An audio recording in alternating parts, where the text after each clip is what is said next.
పాక్ సుప్రీంకోర్టుకి పాకిస్తాన్ ప్రభుత్వం షాక్ ఇచ్చింది. నిన్నేమొచ్చేసి పీటీఐ వాళ్ళు అలాగే మరికొంతమంది న్యాయవాదులు సీనియర్ న్యాయమూర్తులు అంటే రిటైర్మెంట్ అయినటువంటి న్యాయమూర్తులు అందరూ కలిసి ఇమ్రాన్ ఖాన్ ని అడియాలా జైలు నుంచి వెంటనే ప్రభుత్వ ఆసుపత్రికి గాని ప్రైవేట్ ఆసుపత్రికి గాని తీసుకుని వెళ్లి వైద్యం చేయకపోతే ఆయన చనిపోయేటటువంటి ప్రమాదం ఉందని చెప్పి మాట్లాడటమే కాకుండా పిటిషన్ కూడా దాఖలు చేస్తే దాన్ని పరిశీలించినటువంటి పాకిస్తాన్ సుప్రీంకోర్టు వెంటనే ఆయన్ని అడియాలా జైలు నుంచి ఇస్లామాబాద్ లో ఉన్నటువంటి ఫిషా ఇంటర్నేషనల్ హాస్పిటల్ కి తరలించి ఆయనకి మళ్ళీ ఏదైతే వాయిదా ఉందో అప్పటి వరకు సెప్టెంబర్ 15-16 తారీఖు వరకు అదే ఆసుపత్రిలో ఉంచాలని తీర్పు చెప్పింది. ఆదేశాలు కూడా ఇచ్చింది ప్రభుత్వానికి. ప్రభుత్వం కూడా సరే అలాగే పాటిస్తాము, సుప్రీంకోర్టు ఇచ్చినటువంటి తీర్పుని మేము శిరసావహిస్తాము అని చెబుతూనే దీనికి సంబంధించినటువంటి పార్లమెంటు వ్యవహారాల మంత్రి అలాగే వైద్య మంత్రి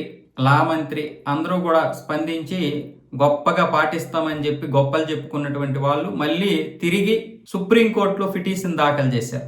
ఆయనకి పీటీఐ వాళ్ళు కానీ ఇంతకుముందు ఇక్కడ పిటిషన్ దాఖలు చేసినటువంటి న్యాయవాదులు కానీ ఎటువంటి ఆదేశాలు ఇవ్వకుండానే మేము ఆయనకి తగినంత వైద్య సదుపాయం కల్పించాము, కల్పిస్తూనే ఉన్నాము, కంటిన్యూగా అది కొనసాగుతూనే ఉంది అని చెప్పి పిటిషన్ దాఖలు చేసి మరొక్కసారి అత్యున్నత న్యాయస్థానం వారు ఆలోచించాల్సిందిగా అని వాళ్ళు ఏమొచ్చేసి పిటిషన్ దాఖలు చేశారు. అంటే ఇమ్రాన్ ఖాన్ ని ఆసుపత్రికి తీసుకుని వెళ్ళనివ్వకుండా ఆడుతున్నటువంటి ఇది ఒక నాటకం. ఆయన్ని సెప్టెంబర్ 16 తారీఖు వరకు గనక అక్కడ ఉంచితే మొత్తం మళ్ళీ ఆయన ఆరోగ్యం కుదుట పడుతుంది, ప్రజల్లో మళ్ళీ ఆయనకి మంచి పరపతి ఏర్పడుతుంది, ప్రజాబలం ఏర్పడుతుంది, పీటీఐ వాళ్ళు రెచ్చిపోతారు, ప్రభుత్వం పరిస్థితి దారుణంగా తయారవుద్దని చెప్పి మళ్ళీ ఆయనకి మంచి పేరు రాకూడదని చెప్పి ఇప్పుడు ఆసిమ్ మునీర్ పండుతున్నటువంటిది షాబాజ్ షరీఫ్ వీళ్ళందరూ కలిసి మొత్తానికి ఆయనైతే ఆ జైల్లోనే అడియాలా జైల్లోనే మగ్గిపోయే విధంగా అక్కడే చంపేసే విధంగా ప్లాన్ చేస్తున్నారు.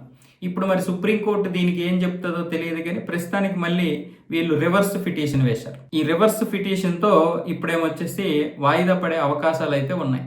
కానీ మరి ప్రభుత్వం ఏం చేస్తుందో తెలియదు కానీ ప్రస్తుతానికి సుప్రీంకోర్టు తీర్పు మీదే పీటీఐ వాళ్ళందరూ కూడా ఆశతో ఎదురు చూస్తున్నారు.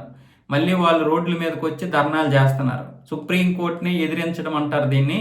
ప్రభుత్వ పరిపాలన కాదు ఇది. ఇప్పటికే ఆయన ఆరోగ్యం తీవ్రంగా నష్టపోయింది.